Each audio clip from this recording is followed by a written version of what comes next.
She organized games, served juice and snacks, and tried her best to make sure Anthony was having a good time. But every few minutes, Anthony would run to the front window and look out at the empty driveway. "Is Daddy here yet?" he would ask. And every time, April would have to say, "Not yet, sweetie, but he's trying to get here soon." 2 hours passed. The sun began to dip lower in the sky. It was time to cut the cake. All the children gathered around the table. April placed the big superhero cake in the middle and lit the 7 candles. The flames danced, reflecting in Anoni's hopeful eyes as he looked one last time toward the door. It did not open. "Go on, honey. Make a wish," April urged gently, her heart aching for him. Anthony closed his eyes tightly. He took a deep breath and blew. All 7 candles went out. The children cheered. But as April cut the first slice of cake, she saw a single tear roll down her son's cheek. He wiped it away quickly, hoping no one saw. But she saw. Just then her phone rang. It was Mark. "April," he said. His voice rushed. "I am so sorry. I can't make it back. I'm at the hospital with Mama. The doctors want to run some tests to be safe. They think it's best she stays overnight for observation." April closed her eyes.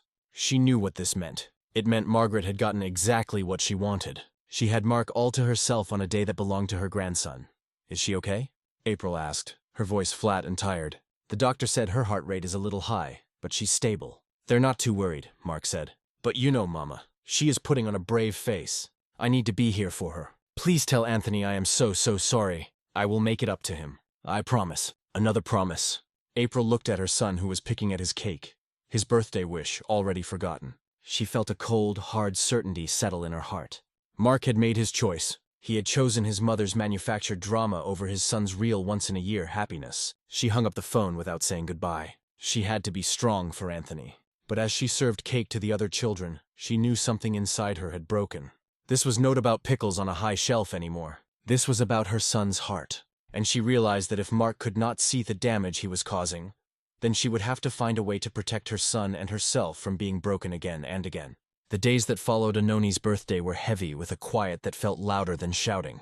The superhero banner was taken down, the balloons were gone, and the leftover cake sat in their refrigerator. A sad reminder of a promise Mark had broken. Mark came home from the hospital the next day full of apologies and explanations. Margaret was fine, he said. The doctors had sent her home, telling her to rest and avoid stress. He expected April to nod and understand the way she always did. But this time, something was different. April did not look at him when he walked into the kitchen. She was standing at the sink, her hands busy washing a plate that was already clean. "April, I am so sorry about yesterday," he began, his voice soft. "Mama was so scared. I had Toby there." She turned off the water and placed the plate carefully in the drying rack. She turned to face him, and her eyes were not angry. They were empty. It was an emptiness that scared Mark more than anger ever could. "She won every moment of his birthday." "Mark," April said, her voice low and steady. "She won the morning because you were worried about her future calls.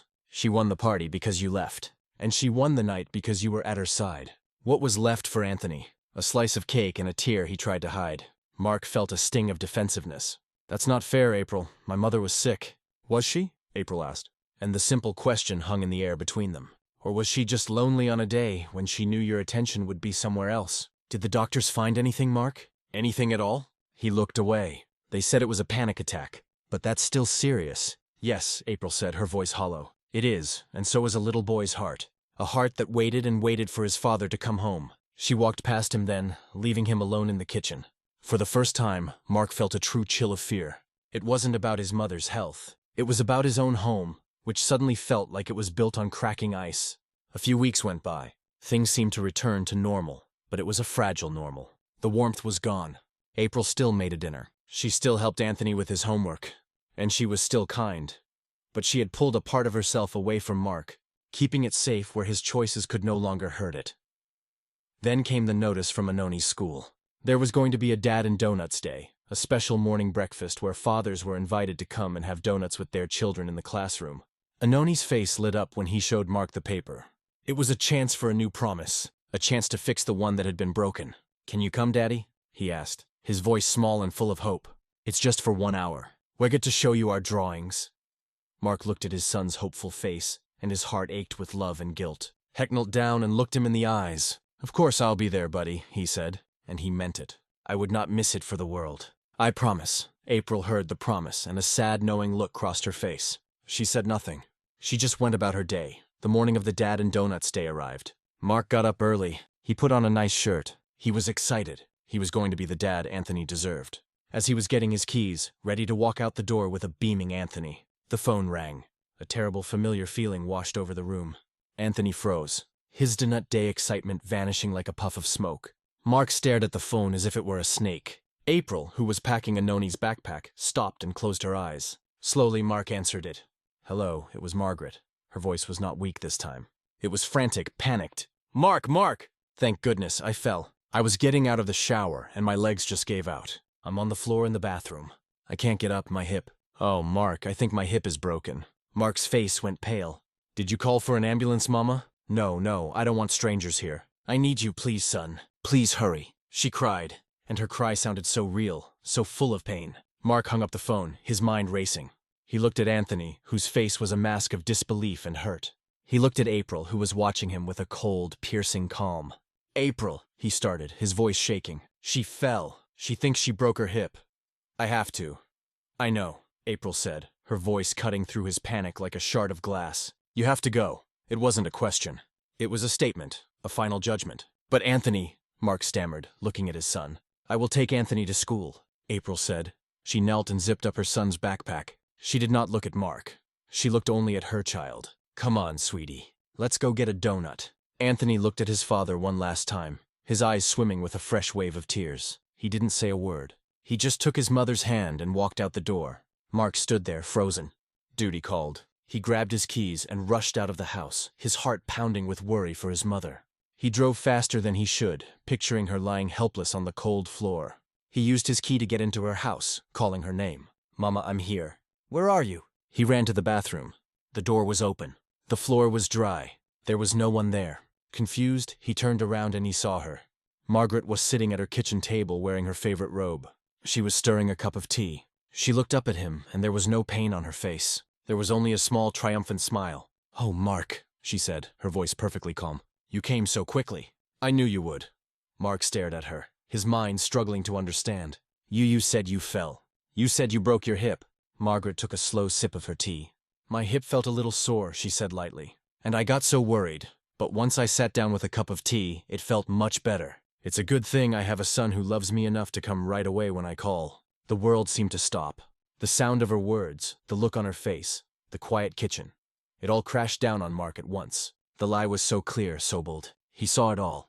The dizzy spells, the lost remote, the heart palpitations, the fall. It was all a game to keep him tied to her.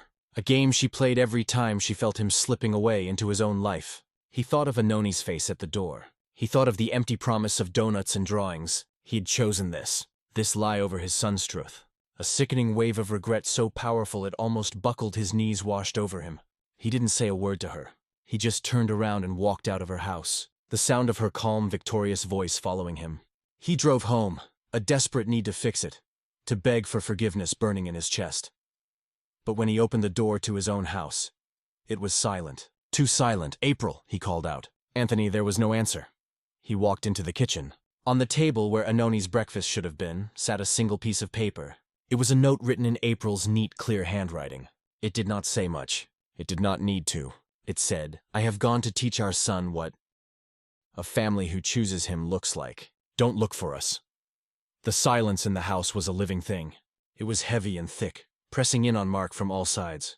He stood in the middle of the kitchen, holding the single piece of paper April had left. The words were few, but they were heavier than 1,000 angry shouts. I have gone to teach our son what a family who chooses him looks like. Don't look for us. He read the words again and again, but they did not change. They were a closed door, a final quiet goodbye. His legs felt weak, and he sank into a chair at the kitchen table. He looked around the room. It was the same room where April had hummed her soft tunes, the same room where Anthony had laughed with joy on his birthday morning. But now it was just a room, a collection of things without life, without love. The heart of the house was gone. He slowly got up and walked through the silent rooms. He went into Anthony's bedroom.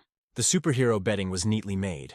A small toy car was on the floor next to his bed. Mark picked it up. Its small wheels spun freely in his large, trembling hand. This tiny toy held the weight of the entire world. He had missed Dad and Donuts' day for a lie. He had traded his son's smile for his mother's fake tears. A wave of shame so deep it burned washed over him. He was not a bad man. He had always told himself he was a good son. But looking at the empty room, He knew the truth. A good son who was a bad husband and a failed father was not a good man at all. He went into his and April's bedroom. A faint scent of her perfume, something light and flowery like her smile, lingered in the air. Her side of the bed was perfectly made. On her nightstand was a book she was reading, and a picture frame. He picked it up. It was a photo from a few years ago. A day at the park. He was holding a much younger Anthony on his shoulders, and April was standing beside them, her head tilted back in laughter, her face full of pure, uncomplicated joy. Looking at that photo, a fire ignited inside his chest. It was a fire of anger, but it was not directed at April. It was for his mother, for her selfishness, for the games she had played that had cost him everything. He put the photo down, his hands no longer trembling. They were steady with a cold, hard purpose. He walked out of the house, got back in his car, and drove back to Margaret Street. He did not speed this time. He drove with a calm, terrifying focus. He walked into her house without knocking. She was still at the kitchen table finishing her tea. She looked up at him, a flicker of irritation on her face. "Mark, you're back already. Did you forget something?" He stood in her doorway, and for the first time in his life, he did not look like her beautiful son. He looked like a stranger. "She's gone, Mama," he said, his voice flat and dead. "April is gone. She took Anthony with her." Margaret's face changed. She put her teacup down. She tried to arrange her features into a look of sympathy. "Oh, my dear boy, that woman always so dramatic. She will be back in a day or two once she has calmed down." "No," Mark said, and the word cut through her casual dismissal. "She is not coming back. And you know why? Because today was Dad and Donut's day at Anoni's school. He asked me to go. I promised him I would be there." He took a step into the room. "I was getting my keys. E was walking out the door with my son. And then you called. You told me you fell. You told me you broke your hip. You cried." Margaret shifted uncomfortably in her chair. "Well, I was worried, Mark. An old woman gets scared." "Stop," he said. His voice was not loud, but it had a power she had never heard from him before. "Stop lying. There was no fall. There was no broken hip. There was only you sitting here with your cup of tea, making sure I would come running, making sure my son's special day was about you instead." Tears welled in Margaret's eyes. This was a familiar tactic. The tears always worked. "How can you speak to me this way? I am your mother. I have been in pain. The only pain in this family, Mama," Mark said, his voice breaking with the truth of it, "is the pain you cause. You have been pulling my strings for years. Every holiday, every anniversary, every special moment, you find a way to make it about you. I let you do it. That is my fault. I was so busy trying to be a good son that I let you destroy my family, but that is over now." He looked at the woman who had raised him, and he did not see his loving mother. He saw a lonely, selfish person who was so afraid of being second place that she would burn down her own son's happiness just to feel the warmth of the fire. "April has left me," he said, the words tearing his heart as he spoke them. "My son thinks his father's promises mean nothing. This is what your games have cost me. So I want you to know the phone calls are over. The emergencies are over. I have lost my family because I chose you over them again and again. I will not make that choice again." He turned to leave. "Mark, wait," she cried, the tears now real. Tears of fear, not of pain. "Don't say that. You're all I have." He stopped at the door, but did not turn around. "And you, Mama, are the reason I have nothing." He walked out and closed the door behind him, leaving her alone in her own suffocating silence. Hess spent the rest of the day in a desperate haze. He called April's phone. It went straight to voicemail. He called her sister Sarah. She answered. "Sarah, it's Mark. Do you know where April is?" "Is she with you?" he asked, his voice pleading. There was a long pause on the other end of the line. "Mark," Sarah said, her voice cold and protective. "I know where she is, and she is safe. That's all you need to know. She needs time. Anthony needs time. Leave them be, but I need to talk to her. I need to explain," he begged. "Explain what?" Sarah shot back. "That you finally figured out what she has known for years. That's not for her, Mark. That's for you. Give her peace. If you love her at all, give her the peace you never could when you were with her." And then she hung up. The click of the phone was like a final nail in a coffin. He was truly alone. That night, Mark sat in the dark, silent living room. The anger was gone. The desperation was gone. All that was left was a vast, empty ocean of regret. He understood. Chasing after April would not fix this. Apologizing would not fix this. Words were meaningless now. They were the cheap coins he had used to pay for his freedom from his family's needs. He had to do more than say he was sorry. He had to become a man who was worthy of their return. He didn't know how. He didn't know if it was even possible. But as he sat there in the darkness, looking at the empty space where his family's laughter used to be, he made a new promise. Not to April, not to Anthony, not to anyone else. It was a quiet promise to himself. He would change. He would break the chains his mother had wrapped around him.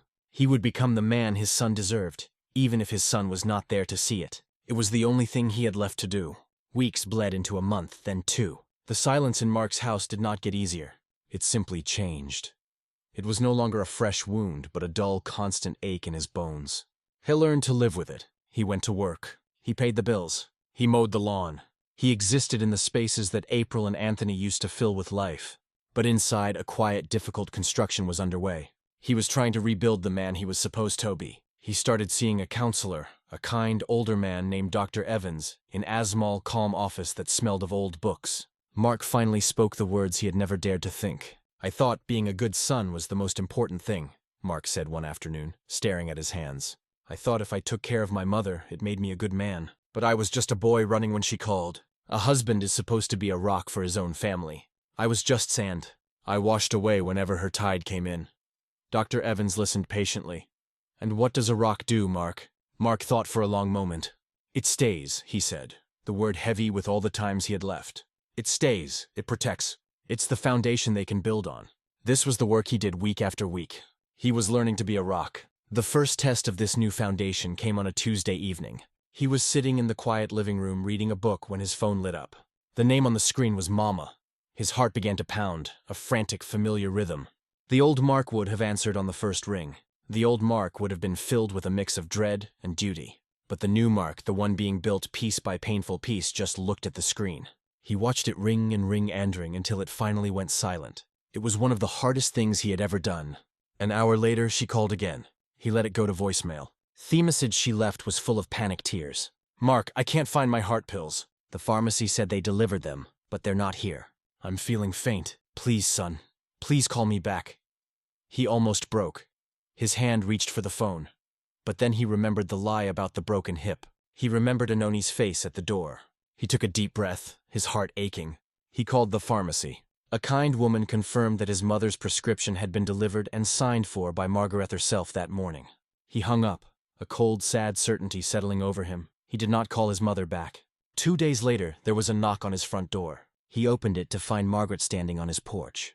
She looked frail and smaller than he remembered. Her eyes were red-rimmed. "You didn't call," she whispered, her voice trembling. "I could have died, Mark." He did not invite her in. He stood in the doorway, a human wall. "I called the pharmacy, Mama. You had your pills. It was another game." Her face crumpled. "It wasn't a game. I was scared. And you abandoned me. That woman, that April, she has poisoned you against your own mother." "No," Mark said, his voice quiet but firm. "April didn't do this. You did and I did. I let it happen. I love you, Mama. But I cannot be your husband. I cannot be your emergency contact. I cannot be the center of your world anymore. I have to build my own." "But I am your world," she cried, reaching for his arm. "I raised you. I sacrificed for you." He gently but firmly removed her hand. "And I am grateful. I will always be your son. I will make sure you are safe. I will set up a service to check on you. But the panicked phone calls have to stop. I am trying to fix what we broke, and I can't do that if I am still running back to you every time you feel lonely." He saw a flicker of something new in her eyes. Not just anger, but real fear. The fear of being truly alone. But Mark knew he could not save her from that fear. He had to save his own family first. "I have to go, Mama," he said softly. He closed the door, his heart feeling like a 1,000 lb weight. But for the first time, it was a weight he knew he could carry. Miles away in a small sunny house with a big backyard, April was watching Anthony draw. He was drawing a picture of a superhero. It looked a lot like his father. They were staying with her sister Sarah, and the days were peaceful. The quiet here was different from the quiet at Mark's house. It was a healing quiet, filled with the soft sounds of normal life. "Do you think Daddy will ever come see me?" Anthony asked, not looking up from his drawing. April's heart squeezed. She sat down next to him. "I don't know, sweetie. Daddy is working on some very important things right now, like at his job." "Sort of," April said, stroking his hair. "It's more like he's working on his heart." Later that evening, after Anthony was asleep, April was talking with Sarah in the kitchen. "I miss him," April confessed, her voice barely a whisper. "I miss the man I married, not the man he became." "I know," Sarah said, putting a comforting hand on her shoulder. "But you are doing the right thing for you and for Anthony. You have to let him fix himself, or you will all drown together." Back at his empty house, Mark knew Sarah was right. He couldn't just wait. He had to act. An apology wasn't enough. He had to provide the one thing he had always failed to give: real dependable security. The next day, he went to see a lawyer. "I want to sign the house over to my wife," Mark said. "And I want to set up a trust fund for my son's education that I can't touch. I want it all put in her name." The lawyer raised his eyebrows. "Are you getting a divorce, Mr. Jackson?" "I don't know," Mark said honestly. "But I know that my wife and my son deserve a foundation, a rock. Even if I'm not there to be it for them right now, this is the only way I know how to show them that I am serious. That this time it's not just another empty promise." He spent the next week arranging the paperwork. When it was all done, he placed the legal documents into a large envelope. Inside, he also placed a single handwritten letter. It was short. He had written it 100 times in his head. He drove to the post office, the heavy envelope feeling like the most important thing he had ever held. He did not send it to his old address. He sent it to Sarah's house. He knew April would be there. As he dropped the envelope into the blue mailbox, he felt no sense of victory, only a quiet, terrifying hope. He had done the work. He had set his boundary. He had made a true, selfless sacrifice. He had sent his message in a bottle across a vast, lonely ocean. Now all he could do was wait and see if it would ever reach the shore. The large envelope arrived on a sunny Thursday afternoon. April saw their turn address, saw Mark's familiar handwriting, and her heart did a painful flip in her chest. For a moment she was afraid to open it. She thought it would be a letter full of excuses. Another promise she couldn't bring herself to believe. She took it into the kitchen and sat at the table, her hands trembling just a little. She opened it carefully. Inside there was not just a letter but a thick stack of official-looking documents. She pulled out the letter first. It was short, just a few lines. "April," it began. "Words are not enough. I know that now. These are not words. This is a foundation, a rock for you and Anthony. Whether I am part of your lives or not, it's yours completely. I am working on my heart just like you told Anthony. I hope one day you will be able to see that. I will not call. I will not bother you. I will just be here working. I love you both more than I ever knew how to show." Mark confused, she turned to the legal papers. Her eyes scanned the dense text, picking out phrases. Deed of transfer, irrevocable trust. Sole beneficiary, April Jackson. Sole beneficiary, Anthony Jackson. It took her a moment to understand. He had given her the house, not in a divorce settlement, but freely. He had set up a fund for their son's future. He had built a fortress of security for them, and had left himself outside the walls. This wasn't a promise. This was proof. It was the action of a man who was putting his family first, even at his own expense. Tears streamed down her face, but they were not tears of sadness or anger. They were tears of shock, of a fragile, hesitant hope. She sat there for a long time holding the papers, the letter pressed to her heart. A few days later, April was in the garden with Anthony. He was chasing butterflies while she tended to Sarah's rose bushes. Her mind kept drifting back to the letter, to the man who wrote it. Had he really changed? Was it possible? "Mommy," Anthony said, running up to her. "When can we go home?" The question caught her off guard. "What do you mean, sweetie? We are home here with Aunt Sarah." "No," he said, shaking his head. "I mean our home with my superhero room. I miss my bed." April looked at Herson. He missed his home. Not just the building, but the idea of it. The idea of his family whole. She realized that by protecting him from Mark's broken promises, she had also taken him away from his father. She had been teaching him what a family who chose him looked like, but maybe a part of that lesson was learning how to forgive. Maybe it was about seeing a man try to rebuild himself after he had fallen. That evening, she made a decision. It was a risk. It could lead to more heartbreak. But looking at the papers on her nightstand, and thinking of her son's sad eyes, she knew it was a risk she had to take. She picked up her phone and dialed a number she knew by heart. Mark was in the small apartment he had rented, eating a simple dinner alone when his phone rang. He didn't recognize the number. He almost let it go to voicemail, but something made him answer. "Hello, hi Mark." A soft voice said, "It's me." His heart stopped. He forgot how to breathe. "April," he whispered, his voice. There was a long silence. He could hear her breathing on the other end of the line. He waited. He did not beg. He did not plead. He just waited for her to speak. "I got the papers," she said finally. "Thank you.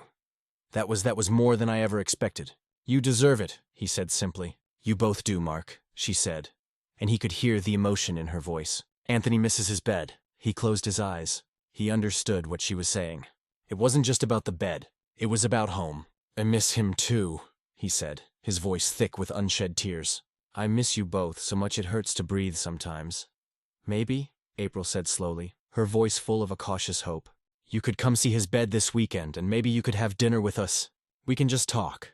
Joy so pure and overwhelming it was painful flooded through him. It was not a promise of forever.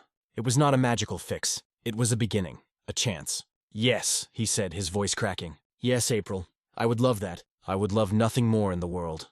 That Saturday, Mark drove to the house. His house, their house. He walked up to the front door, his heart pounding, not with fear or duty, but with a nervous, hopeful love. He knocked. The door opened and April stood there. She looked beautiful. She gave him a small, shy smile. "Hi," she said. "Hi," he said back. Then a small figure came running from behind her. "Daddy!" Anthony shouted, and he launched himself into Mark's arms. Mark knelt and hugged his son, burying his face in his boy's hair, breathing in the scent of home. He held him tight, the solid, real weight of him, a miracle in his arms. This was his foundation. This was his rock. This is a story of a woman who lived her life full of kindness. April was her name. She was a good woman, a gentle wife to her husband, a loving mother to her son, and even a respectful daughter-in-law to Margaret, despite the challenges that respect sometimes demanded. Her heart was light and full of sunshine, and she saw every small act of care as proof of her love for her family. April's husband was Mark, a man with a steady nature, willing to work, willing to love, but with one powerful fault: his endless devotion to another woman in his life, his own mother. Their young son, Anthony, was the joy in the middle of all of them, the thread that tied the household together and made April believe their home could withstand all hardships.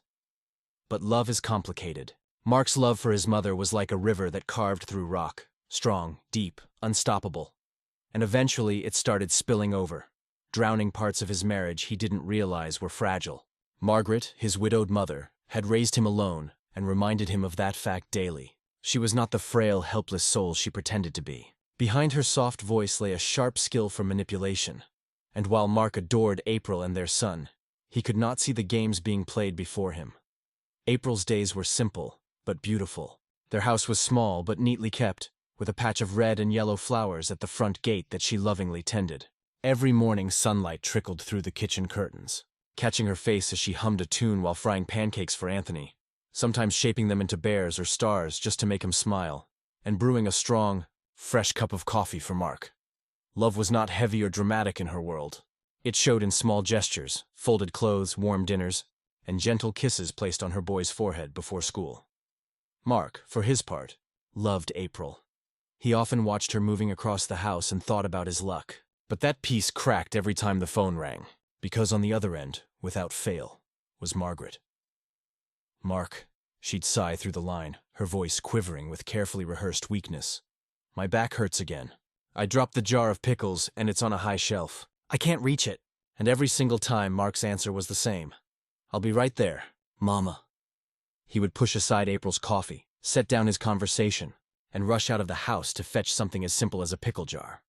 One day it was the television remote she'd lost, but which was waiting under the cushions. The next day her bad eyes couldn't manage to read a newspaper.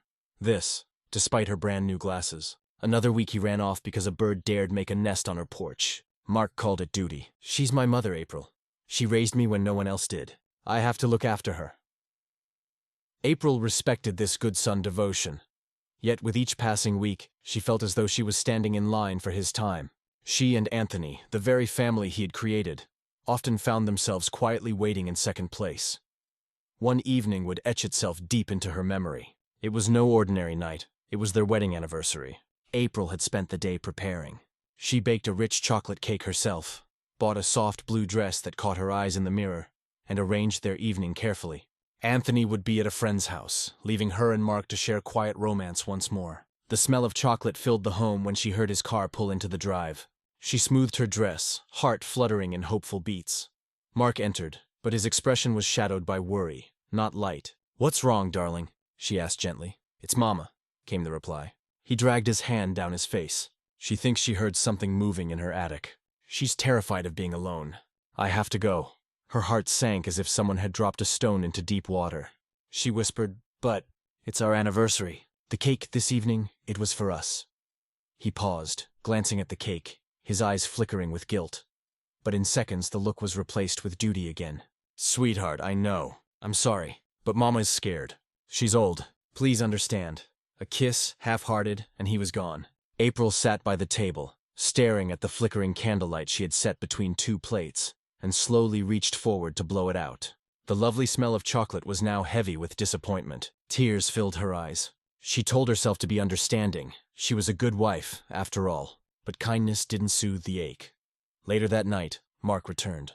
He found her asleep on the sofa, the untouched cake pushed to the side. His guilt weighed heavy. "It was nothing," he whispered, as he nudged her gently awake. "Just creaks in the attic." "But you know, Mama." April only nodded, too tired, too heartbroken to speak. Days turned into weeks, and April grew more worried. Mark was still blind to the truth, that being a good son did not excuse being absent as a husband and father. She feared that one day his mother's call would not be about pickles, or birds, or laughter in the walls of her home. One day Margaret would demand something far bigger, and Mark would not think twice before answering. That moment would test their marriage in ways April never imagined. And that moment arrived on a day that should have been full of balloons and laughter, Anthony's 7th birthday. For weeks he had been buzzing with excitement, chattering endlessly about a superhero cake, red and blue balloons, a backyard full of friends, and most importantly, his father cheering him on as he blew out the candles. April worked tirelessly, decorating the home, wrapping mountains of gifts, stringing a huge happy birthday banner across the living room. She woke early on the morning of the party, kitchen humming with balloons bobbing in corners, presents stacked high on the table, and the sweet cake cooling on the counter. Anthony came running, his eyes wide in awe. "Wow," he breathed, grinning ear to ear. Mark was there too, smiling as he scooped their son up. "Happy birthday, big man," he said, handing him the shining new bicycle he had hidden away. Anthony's gasp, his hug of pure gratitude, filled the house with warmth. For a moment, everything was perfect. Father, mother, son, all wrapped up in joy. On the porch, watching Anthony pedal down the sidewalk, April told herself, "Today will be different. Today he won't leave us." But at 1:30, just as she lifted the superhero cake from the oven, the sound that made her heart tighten sliced through the house. The phone. That familiar trill turned her joy into dread. Mark froze too. Anthony's laughter still filled the room, but the smile slid from Mark's face as fast as wind snuffs out a flame. Slowly, he picked up the phone. "Hello, Mama." April watched his shoulders stiffen, watched the joy drain into lines of worry. "Yes, Mama. Okay, Mama. Don't worry, Mama." He hung up heavy and looked at April. The look said everything. "I have to go," he whispered. "Mark, no," April said firmly. A rare sharpness edged her voice. "Not today. Not his birthday. His friends will be here. You promised him." "I know," he said, and inside he was torn apart. "But it's Mama. She says she feels dizzy. She says her heart is racing. She's scared. What if something is really wrong?" April pressed her voice low so Anthony wouldn't hear. "Her heart was racing last month too, Mark. And it turned out to be nothing but a bad cup of coffee. Don't you see? This always happens when we have something important." "You don't know that," he shot back. "What if this time it's real? What if I don't go and something happens? I could never forgive myself." "You think I can just handle the party alone?" she whispered back. "This is not just about cake and balloons. It's about Anthony needing his father at his side once, for one important day." "Look at him, Mark." Both of them turned. Anthony had stopped bouncing his ball. His small eyes, big and worried, were locked on his parents. His mouth pressed tight. The boy didn't understand the words being traded, but he felt their weight like a storm cracking the room in two. He didn't understand the words, but he understood the feeling in the room had turned from sunny to gray. Mark knelt down in front of Hisson. "Hey, buddy," he said, forcing a smile. "Daddy has to go help Grandma. She's not feeling very well. But I will be back before you cut your cake. I promise." "Okay." Anoni's little lip trembled. "You'll miss the games," he said softly. "I'll be back," Mark repeated, giving him a quick hug. He stood up, looked at April with pleading eyes, and said, "I'll be fast, I promise." Then he was gone. The front door clicked shut, and a heavy silence fell over the house. A silence that even the colorful balloons could not cheer up. Soon the doorbell started ringing. Anoni's friends arrived, full of energy and excitement. The house filled with the sounds of happy children running and shouting. April put on a brave smile, looked up at April over Anoni's shoulder. Her eyes were shining with tears, but she was smiling. A real genuine smile. The one he had been so afraid he would never see again. He knew it would not be easy. Trust would have to be rebuilt one day at a time. Theskars would remain. His mother would always be a complex part of their story. But as he stood there on the porch of the home he had given away, holding his son and looking at his wife, he knew he'd finally chosen correctly. He had lost everything to learn what was truly important. And now, piece by piece, with love and patience and promises he would never break again, he was finally ready to build it all back. He had made a terrible mistake. But in the end, it was the woman he had wronged, his wife, who'd shown him the way back, and she had made him regret everything only to give him a chance to get it all right. Dear viewers, what a journey of the heart we have just witnessed. This story teaches us a very powerful lesson about choices. Sometimes the lines of love and duty can become blurred, especially when it comes to family. Mark thought he was being a good son, but he forgot that when you build your own family, your first promise must be to the home you have created with your wife and children. He had to lose everything to finally see what truly mattered. It wasn't about big, loud fights. It was about the quiet moments he missed, the empty promises, and the little tears his son tried to hide. But this is also a story of hope. It shows that it is never too late to change. Mark didn't just say sorry, he proved it with his actions. He built a new foundation, a rock for his family to stand on, and he earned his way back into their hearts. And let us not forget the quiet strength of April, who knew that sometimes the most loving thing you can do is to step away to give someone the space they need to truly find themselves. We would love to read your thoughts in the comments below. What part of this story touched you the most? If this story warmed your heart and gave you something to think about, please give this video a thumbs up by hitting the like button. Share it with someone who might need to hear this message. And if you haven't already, please subscribe to our channel and turn on all notifications so you never miss another story. And don't forget, at Virtuous Stories, we love you.